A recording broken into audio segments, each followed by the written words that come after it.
She was hired to be a millionaire's fiancée. See what happens. Upon entering that luxurious world, she realized she would be treated like an imposter. Every gesture was a test, every word concealed judgment. But what no one expected was that, in the midst of the charade, she would find her own truth. If this story interested you, don't forget to subscribe to our channel and tell us which city you're watching from, and we'll continue. I promise this will be the best story you'll ever hear in your life. The sound of the sewing machine echoed through the early morning hours, a constant rhythm that marked Amber's working hours. At 24, her hands already knew every fabric texture, every type of stitch, every secret to transform pieces of cloth into clothes that other women would wear to shine at parties she would never attend. Amber paused for a moment and massaged her aching shoulders. From the next room, she could hear the heavy breathing of her mother, Celia, who slept restlessly yet another night. The medications were running out again, and the money she had earned from her latest orders would barely cover half of what her mother needed. She rose from her chair and walked to the small window of her apartment on the second floor of an old building in South Beach. Down below, the city bustled even at that early morning hour. Cars passed hurriedly. People walked along the sidewalks, everyone following their lives while she remained there, sewing other people's dreams. She returned to the machine and picked up the old notebook that always accompanied her. Between the yellowed pages, elegant dress designs shared space with notes of bills to pay and medication lists. They were sketches she made during work breaks, when her imagination flew freely, and she allowed herself to dream of a different life. With her pencil trembling from fatigue, Amber began to draw a new design, a long dress with an elegant cut and delicate details on the collar. The type of clothing she would love to wear but would never have the occasion or money to make for herself. The alarm clock rang at 6 in the morning, interrupting her daydreams. Amber put away the notebook and prepared breakfast for her mother. Celia was awake, sitting on the edge of the bed, with the lost look that had become common in recent months. "Good morning, Mom. How did you sleep?" asked Amber, helping her get up. "Better, my dear. Don't worry so much about me," replied Celia with a weak smile. "You've been working too hard. You need to go out a bit, meet people your age." Amber forced a smile. It was always the same conversation. Her mother insisted that she should live more, but how could she do that when all her energy was devoted to keeping them alive and with dignity? After giving the morning medications to Celia and leaving her comfortably watching television, Amber went out to deliver the clothes she had finished during the early morning hours. The January sun punished the Miami asphalt, and she walked quickly through the streets, carrying a heavy bag with the finished pieces. After making all the deliveries and collecting payments, Amber realized she was exhausted. She had barely slept, and she still had more work waiting at home. She decided to take a break, something rare in her routine, and entered a small cafe on Ocean Drive. The place was simple, with some wooden tables and the sweet aroma of fresh bread in the air. Amber chose a table in the corner and ordered just a black coffee, saving every penny. She took the notebook from her purse and began to draw, losing herself once again in her paper dreams. The drawing was taking shape when a shadow projected over her table. Amber looked up and saw a tall man in an impeccable suit walking toward the counter. There was something imposing about his posture, a natural elegance that effortlessly drew attention. She returned to concentrating on her drawing, but a moment later felt a hot liquid spreading over her notebook. The man had slightly stumbled and spilled part of his coffee on the table, completely soaking the sketches she had just made. "I'm sorry," he said with a deep, controlled voice, but without showing real concern. He grabbed some napkins and handed them to Amber, as if that would solve everything. Amber watched her drawings dissolving in the brown coffee stain. Hours of work, inspiration, dreams, all transforming into a wet mess on the table. "It's okay," she murmured, trying to save what remained of the notebook. There was no point in making a scene. People like that man probably didn't even realize the value of small things. He observed her for a moment, his dark eyes studying her face with unexpected attention. Amber felt uncomfortable under that penetrating gaze and lowered her head, trying to dry the wet pages. "You draw well," he commented, surprising her. Amber looked up again. "Thank you. Do you work in fashion?" "I'm a seamstress," she replied without elaborating. She didn't have the energy for conversations about her frustrated dreams with a stranger. He nodded slowly, as if processing this information. Then, without saying anything more, he turned around and left the cafe. leaving Amber alone with her ruined notebook and a strange feeling that that casual encounter meant something more than it seemed. Amber tried to save some drawings, but most were lost. She sighed and put the notebook back in her bag. She needed to go home and continue working. She couldn't afford the luxury of lamenting over lost drawings when there were real bills to pay. The rest of the day passed as usual, sewing, taking care of her mother, more sewing. But every now and then, Amber caught herself thinking about the man from the cafe. There was something familiar about him, as if she had seen him somewhere before. Perhaps in a magazine or on television. He had that air of someone important, accustomed to having his wishes granted without question. When night came and Celia was already asleep, Amber allowed herself a break. She sat at the kitchen table with a cup of tea and tried to draw again, but each time she put the pencil to paper, she remembered those dark eyes observing her with an intensity that had left her uneasy. That's when someone knocked at the door. Amber frowned. It was almost 10 at night and she wasn't expecting anyone. She peeked through the peephole and saw an elegant woman with a refined appearance standing in the hallway. She wore an impeccable business suit and carried a leather folder. "Can I help you?" asked Amber through the door without opening it. "Good evening. My name is Heather Anderson. I'm here on behalf of Mr. Ethan Vanderbilt. I'd like to talk to you about a proposal." Amber felt her heart speed up. Ethan Vanderbilt. Now she knew where she had seen that face before. He was the owner of one of the largest construction companies in the country, always in the pages of economic newspapers. The man who had spilled coffee on her drawings. "What kind of proposal?" she asked, still hesitant. "It's something that needs to be explained in person. May I come in? It won't take much of your time." Amber hesitated for a few more seconds, then opened the door. Heather entered and observed the small apartment with professional eyes, like someone accustomed to quickly evaluating environments. "Please sit down," said Amber, indicating a chair at the kitchen table. "Can I offer you coffee, tea?" "Thank you, that's not necessary." Heather opened the folder and took out an elegant card with Ethan Vanderbilt's name in gold letters. "As I mentioned, I'm here on behalf of Mr. Vanderbilt. He was impressed with your drawings today at the cafe." Amber sat across from her, still confused, but the drawings were all smudged. "Not all of them. He managed to see enough to notice your talent." Heather leaned slightly forward. "Mr. Vanderbilt has a somewhat unusual proposal, but one that could be very advantageous for both parties." "What kind of proposal?" Heather took a deep breath before continuing. "Mr. Vanderbilt needs someone to accompany him to an important family event, someone who can pass as his fiancée for a weekend." Amber blinked several times, certain she had heard wrong. "What do you mean?" "It's a strategic matter. There are family and business issues at stake that require him to demonstrate emotional stability. The presence of a companion would be fundamental for this." Heather paused and studied Amber's reaction. "In exchange, he commits to paying off all of your mother's medical debts and also paying a generous amount as compensation for your time." Amber felt the world spinning around her. "You know about my mother's debts?" "We did some basic research on your situation. Mr. Vanderbilt always makes sure to know the people he'll be working with." Heather took a folder from her bag and placed it on the table.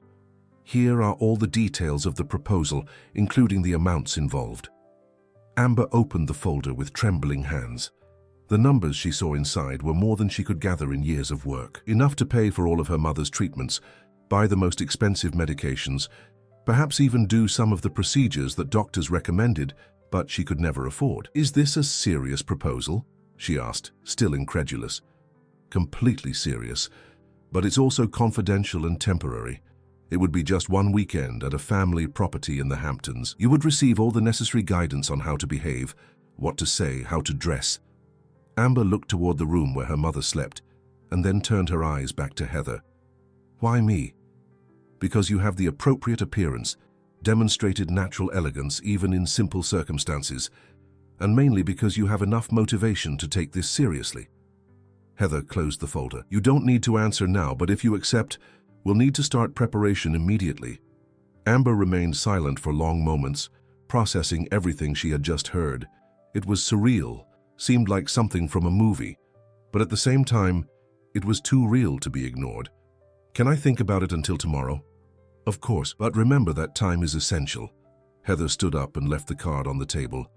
My number is there. Any questions you can call. After Heather left, Amber was alone in the kitchen, looking at the folder and the card. Her entire life had been a sequence of difficult choices, of renunciations and sacrifices. Now, for the first time, a real opportunity presented itself. Risky, strange, but real. Amber spent the entire night awake, turning from one side to the other in bed. The folder with the proposal was on the bedside table, like a constant reminder of the decision she needed to make. She got up several times to check if her mother was okay, but Celia slept peacefully, unaware of the whirlwind of thoughts occupying her daughter. When the sun began to rise, Amber had already made her decision. She couldn't let this opportunity pass. As strange as the proposal was, it represented a chance to definitively change both their lives. She picked up the phone and dialed Heather's number. "Good morning, Heather. It's Amber. I accept the proposal." "Perfect. I was expecting your call. Can you be at Mr. Vanderbilt's office today at 2 in the afternoon? We need to start preparation immediately." Amber agreed and wrote down the address. Then she prepared breakfast for her mother and explained that she would need to be absent for a few hours. Celia, always intuitive, realized that something important was happening, but respected her daughter's discretion. Ethan Vanderbilt's office was on the top floor of a commercial building in Brickell. Amber had never been in such an elegant place. The elevator was mirrored, the floor gleaming marble, and the reception area looked like it came out of an architecture magazine. Heather received her in the hall and led her through spacious corridors to a meeting room. "Before meeting Mr. Vanderbilt personally, I need to explain some important details about the situation." Amber sat in a soft leather chair and opened her purse to take out a notepad. Heather smiled at seeing the gesture. "I see you're taking this seriously. Great." Heather opened a folder. "The Vanderbilt family is one of the most traditional in Miami. They have businesses dating back to the last century, properties in several states, and a very restricted and observant social circle." Amber nodded, trying to absorb every piece of information. "The event you'll attend is the celebration of Augusta's 80th birthday, the family matriarch. It will be at the family estate in the Hamptons, and about 50 people will be present, including relatives, business partners, and close friends." "And why exactly does Ethan need a fake fiancé for this?" Heather sighed. "Ethan took over the company presidency 3 years ago, after his father's passing. Since then, some family members, especially his uncle Arthur, have questioned his leadership ability. There are rumors that he's too emotionally unstable to lead the family business." Amber frowned. "Unstable how?" "Ethan had some troubled relationships in the past. The last girlfriend, Patricia Mitchell, ended the relationship in a very public and humiliating way. She spread rumors that he's immature and irresponsible." Heather paused. "Arthur has been using this to suggest to the board that Ethan should be replaced as president. And you think appearing with a new girlfriend will solve this?" "Not just a girlfriend, a fiancé, someone who demonstrates that he's ready to take on family responsibilities, that he has emotional stability." Heather leaned forward. "You were chosen because you have a naturally refined appearance, but also because you come from a humble background. This will show that Ethan isn't superficial, that he values character more than social status." Amber felt slightly offended by the way Heather described her background, but swallowed the comment. She was there for a reason greater than her personal pride. "What kind of preparation will I need?" "I'll teach you about the family history, the important names you'll encounter, how to behave in formal social situations, what clothes to wear, how to speak." Heather smiled. "Don't worry. You already have natural elegance. We'll just refine some details." At that moment, the door opened and Ethan entered the room. Amber stood up instinctively, impressed once again by his striking presence. He wore a navy blue suit that enhanced his dark eyes, and there was an intensity in his gaze that made her feel analyzed. "Amber, right?" He extended his hand. "Thank you for agreeing to help us. You're welcome. I hope I can do a good job." Ethan studied her for a few seconds. "Heather told me you're a seamstress. You must understand fabrics, cuts, elegance." "A little." "Great. That will make preparation easier." He sat at the table. "I want to make it clear that this is strictly a professional situation. You're being hired to provide a service. Nothing more, nothing less." Amber nodded, appreciating his frankness. "I understand perfectly. Heather will explain all the details about my family. Some people can be challenging, especially my grandmother and my uncle Arthur. They'll try to intimidate you, confuse you, ask tricky questions. What kind of questions? Ethan exchanged a look with Heather before answering. They'll want to know how we met, how long we've been together, our plans for the future. We'll create a convincing story for you to memorize. Heather opened another folder. We decided that you met 4 months ago, through work that Amber did for the company. Ethan was impressed with your dedication and elegance, and you began meeting discreetly. Amber took notes while they explained every detail of the invented story, where they would have dined on their first date, what movies they liked to watch together, why they had decided to keep the relationship secret until now. And what about the engagement? Asked Amber. How will we explain that it happened so quickly? Ethan hesitated for a moment. Ethan is known for being decisive when he finds something he wants, Heather answered. We'll say he proposed to you last week during a romantic dinner. Amber nodded, trying to memorize all the details. It was like memorizing a script for a play. Now let's move on to the practical part, said Heather. We need to choose appropriate clothes for you. Ethan, can you give us a few hours? He stood up. Of course, Amber, welcome to the team. He paused at the door. And thank you. I know this is strange, but you're helping us a lot. After Ethan left, Heather took Amber to another room where there were several hangers with women's clothing. Elegant dresses, high-heeled shoes, designer bags, delicate jewelry. Is all this for me? Asked Amber, impressed. For the weekend, you'll need an outfit for the trip, a dress for Friday dinner, another for Saturday lunch, and a more formal one for Sunday's party. Heather began to separate the pieces, plus casual clothes for morning activities and comfortable shoes for walking. Amber touched the fabric of a navy blue dress. It was of a quality superior to anything she had ever handled, even in her work with fine clothing. Heather, can I ask you something? Why didn't Ethan hire a professional actress for this? Heather paused in separating the clothes. He thought about it, but actresses are recognized. They can leak information to the press. Besides, you have something an actress wouldn't have. What? Authenticity. You're not pretending to be an ordinary person who won over a rich man. You are an ordinary person who's being hired for a job. The difference is subtle but important. Amber spent the rest of the afternoon trying on clothes, learning to walk in high heels without stumbling, and listening to Heather tell stories about each member of the Vanderbilt family. Augusta was the absolute matriarch, an 80-year-old woman who still commanded family decisions with an iron fist. She had lost her husband 15 years ago, and since then had dedicated herself to keeping the business and family united.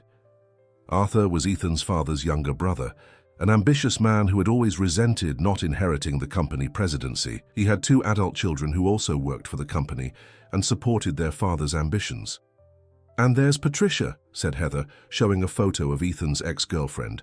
She'll probably be there. She's been a family friend for years. Amber studied the photo. Patricia was a beautiful woman, blonde with the kind of beauty that came with natural confidence. Will she cause problems? She'll probably try. Patricia is very skilled at psychological games. She'll try to destabilize you with subtle comments, inconvenient questions. Amber felt a pang of nervousness. And how should I react? With elegance and firmness. Remember, you're Ethan's fiancée. You have as much right to be there as she does.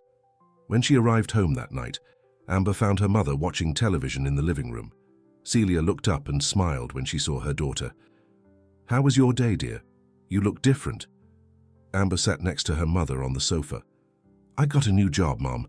It'll only be for a weekend, but it pays very well. What kind of job? Amber hesitated. She couldn't tell the truth, but she also didn't want to lie completely. I'm going to help at an event for a wealthy family. They need someone with experience in fashion and etiquette.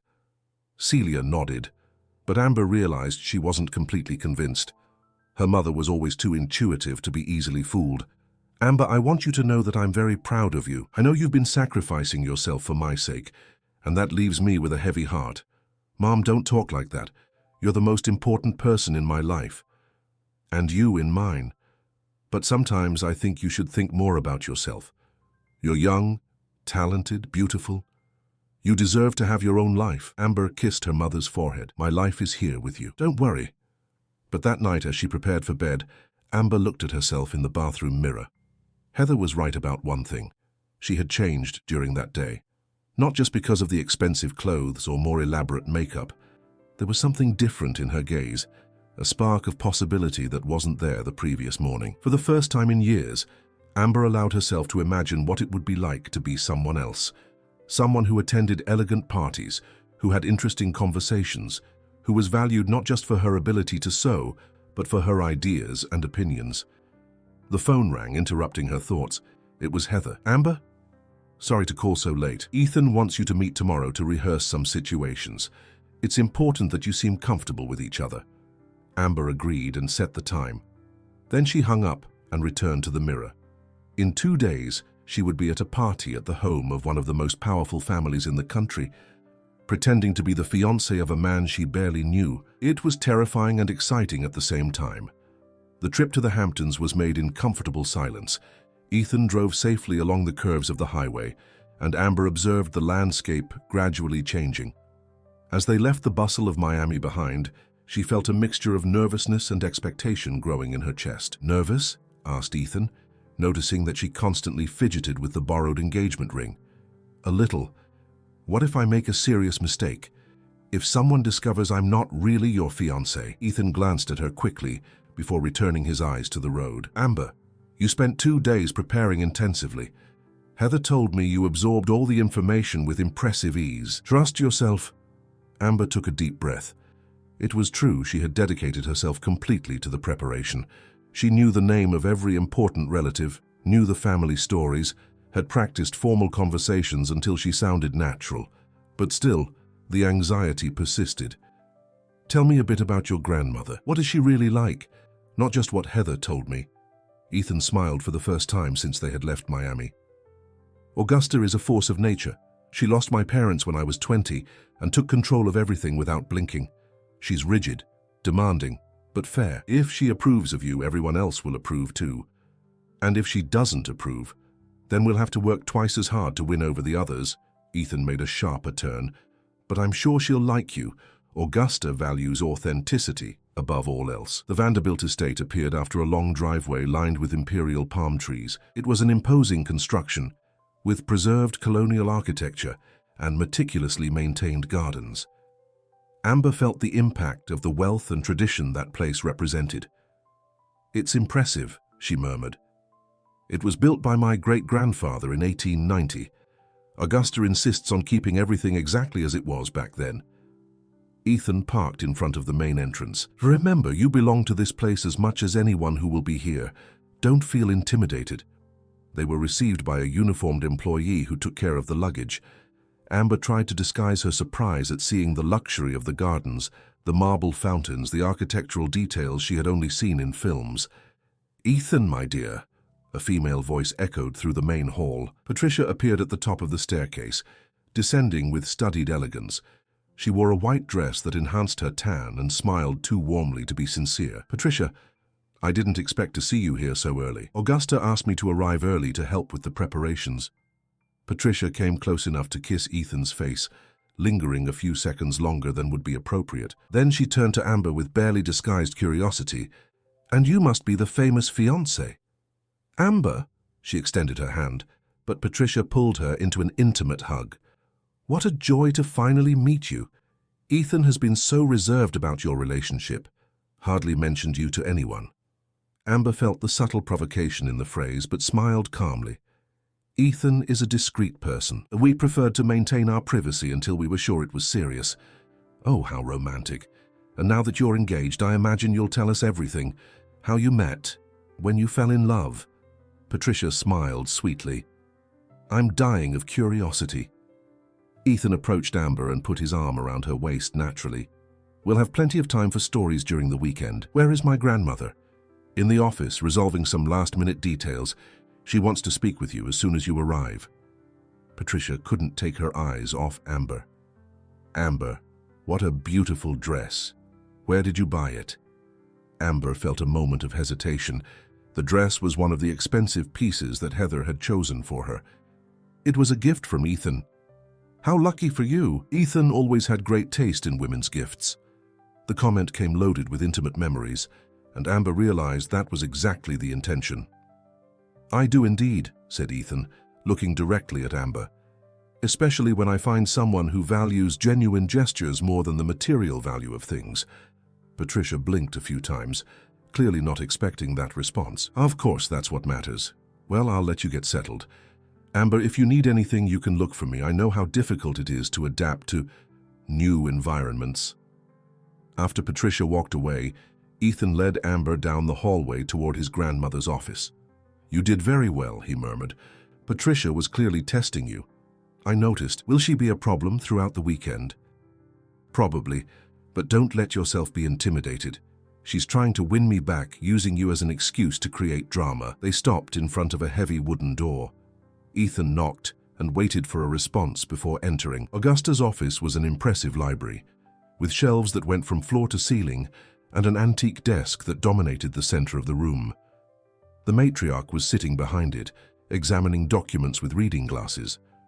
Augusta looked up when they entered, and Amber immediately felt the weight of that penetrating gaze. She was a physically small woman, but radiated a natural authority that filled the entire room.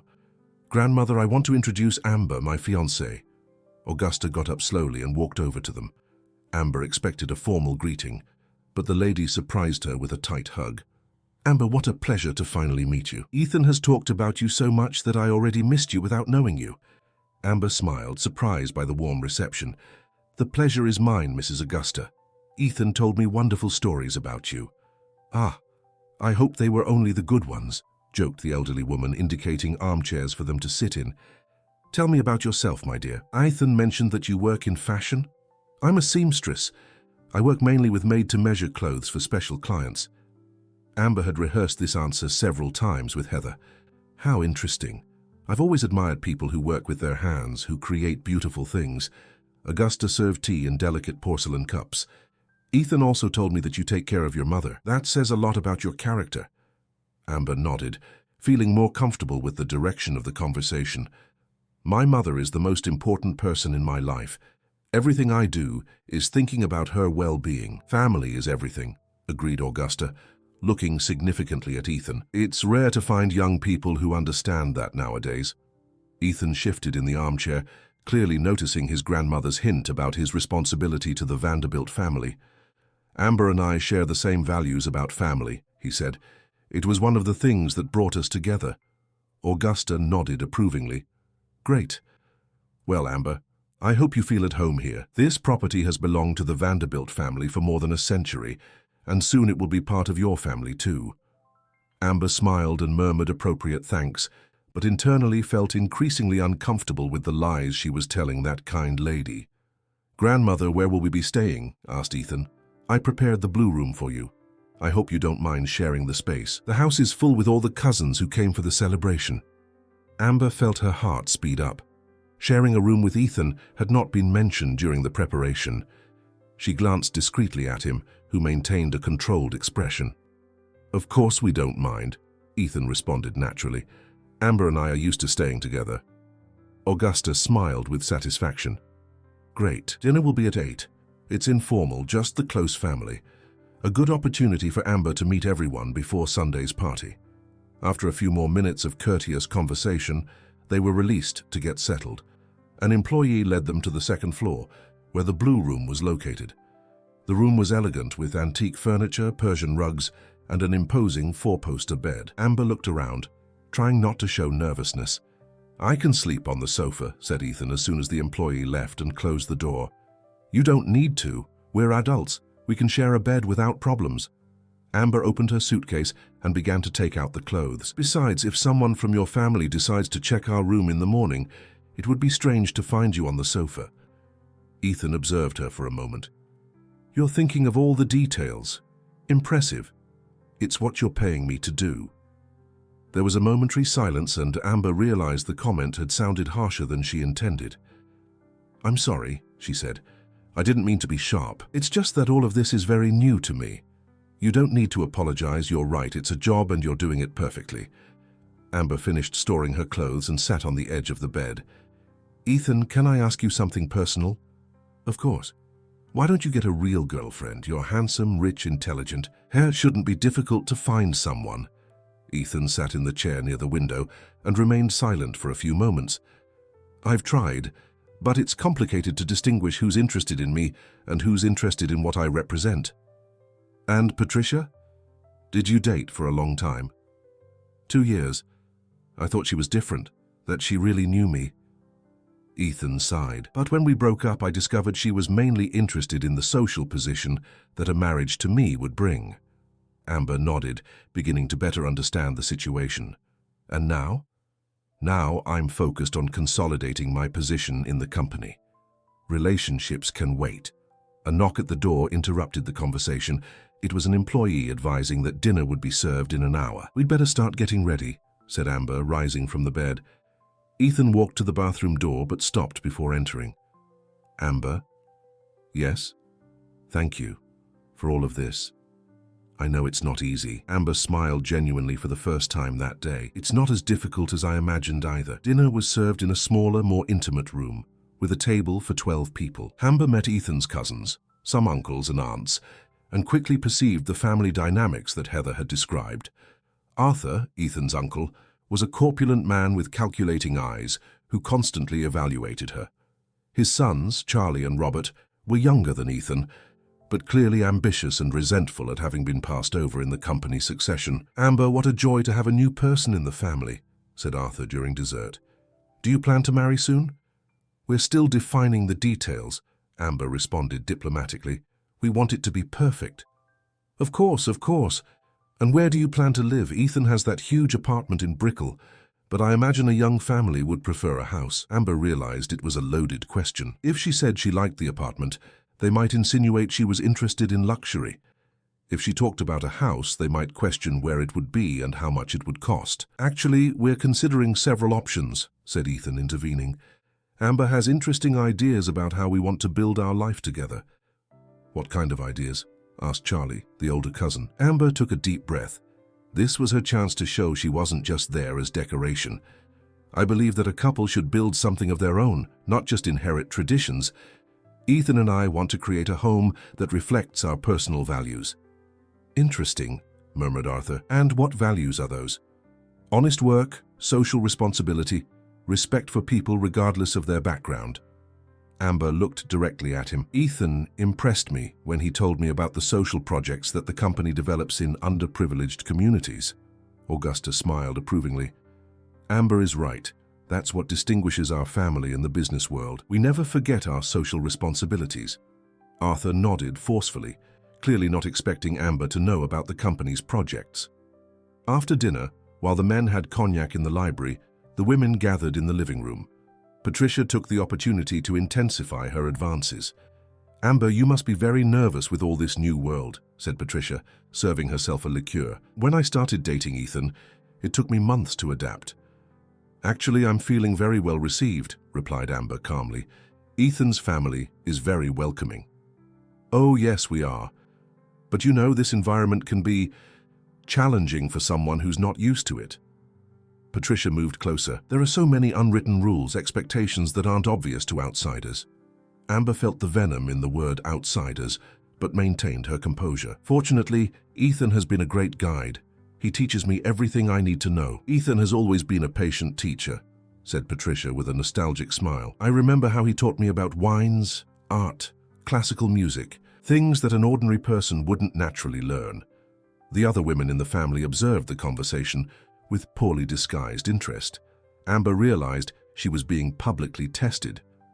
It's true that Ethan knows a lot about these things, agreed Amber, but he's also learning from me. For example, he discovered that there's immense beauty in simple things, in the authenticity of people who work honestly to achieve their dreams.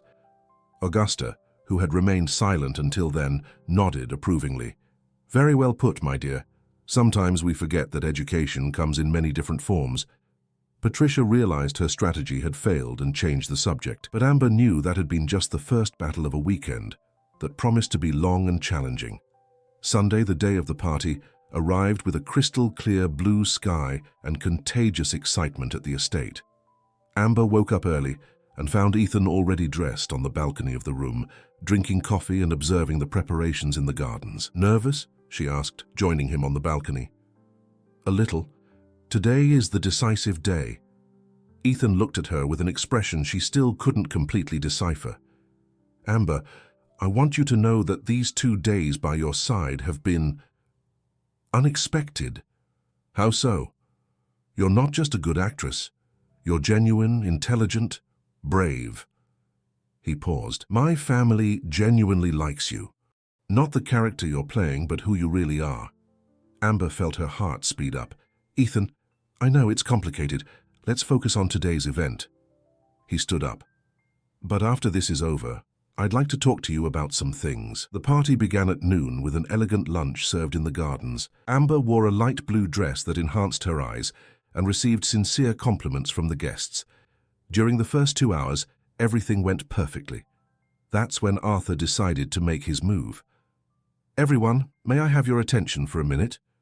He stood up with a glass in hand, attracting glances from all present. I want to make a special toast to my nephew Ethan and his fiancée Amber. Amber felt a chill in her stomach. Something in Arthur's expression indicated that this wouldn't be an ordinary toast.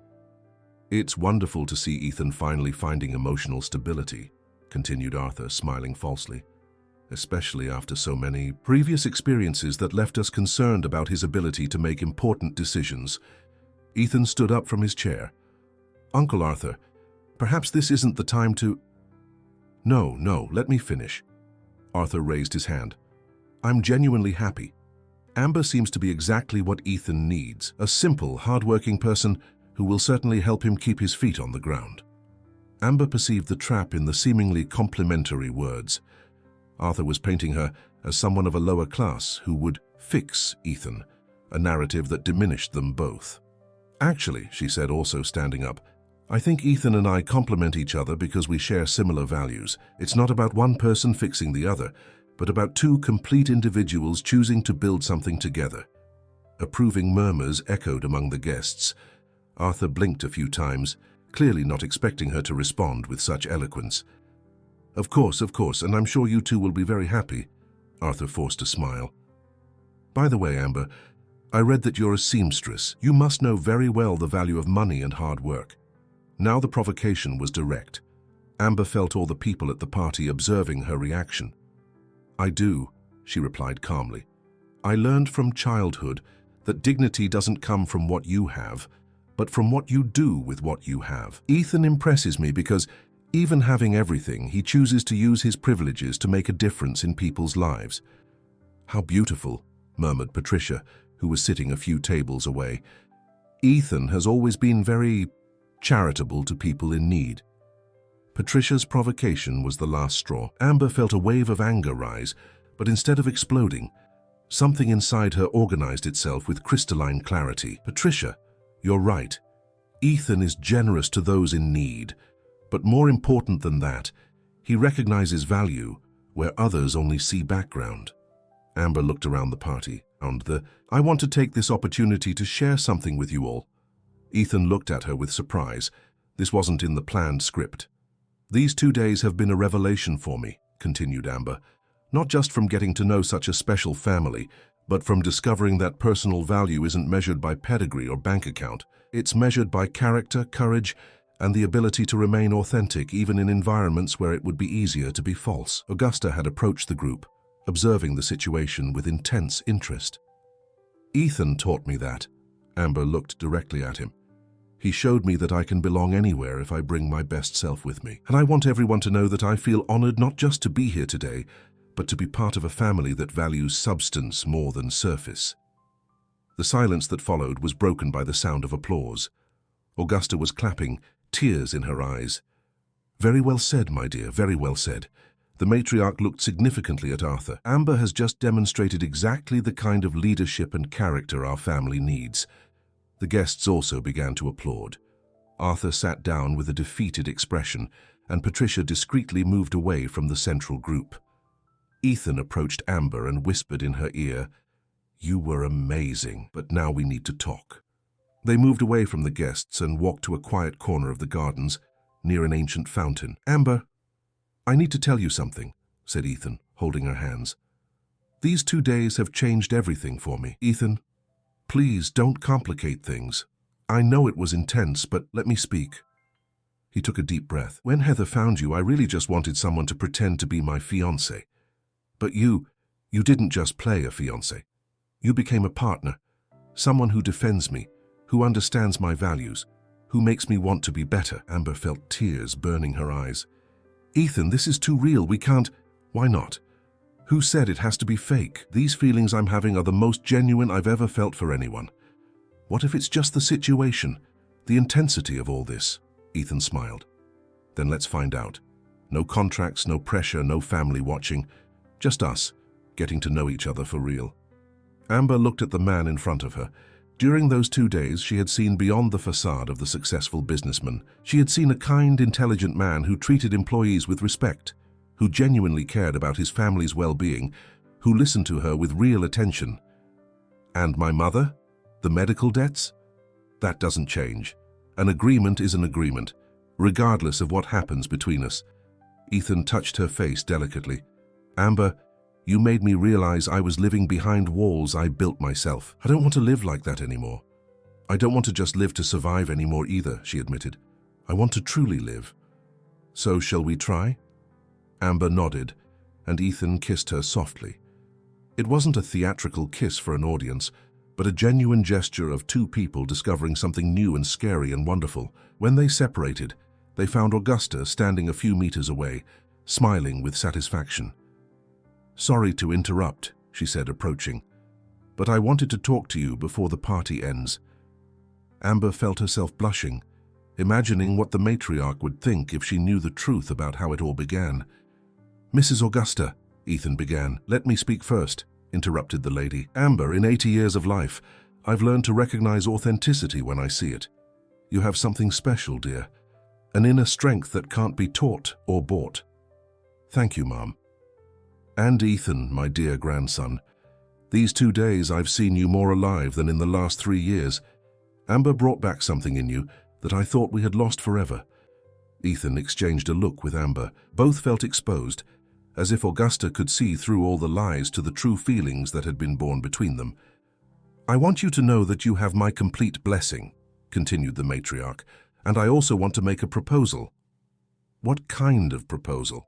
asked Ethan. "Amber, you mentioned that you work in fashion. I've observed your impeccable taste this weekend. How about we consider creating a clothing line under your direction? Something elegant but accessible, for real women who want to feel special." Amber could barely speak. "Ma'am, that's very generous, but it's not generosity, it's business. You have talent and vision. We have resources and connections. Ethan has always wanted to expand into more creative areas of the economy. It would be perfect." Ethan smiled, perceiving his grandmother's genius proposal. "Amber, what do you think?"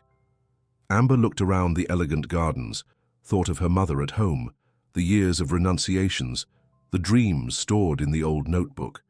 She also thought of the man beside her, who had entered her life in such an unusual way and was offering a chance to completely start over. "I accept," she said, feeling a freedom she hadn't experienced in years, "but with one condition, which is, I want to create job opportunities for other women like me, who know how to sew, who have talent, but don't have opportunities." Augusta laughed, delighted.